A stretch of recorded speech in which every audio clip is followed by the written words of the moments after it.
দেশি ইঞ্জিনিয়ারদের সর্বোচ্চ কাজে না লাগাতে পারলে দেশ কোনোভাবে এগিয়ে যাবে না বলে মন্তব্য করেছেন বিএনপির ভারপ্রাপ্ত মহাসচিব অ্যাডভোকেট রুহুল কবির রিজভী। বৃহস্পতিবার সন্ধ্যায় রাজধানীর ইঞ্জিনিয়ার্স ইনস্টিটিউটে প্রকৌশলী জাতীয় সম্মেলন 2026 অনুষ্ঠানে কথা বলেন তিনি।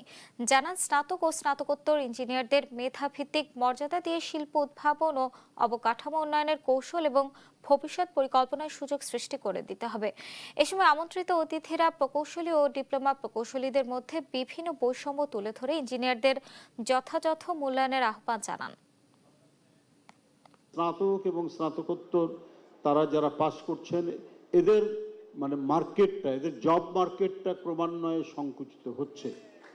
তো এই বিষয়টা তো আসলে একেবারে ন্যাশনাল পলিসি লেভেলে জিনিসটা আলোচনা হওয়া উচিত, কারণ এদের মেধাকে আমাদের সর্বোচ্চ ব্যবহার করতে হবে।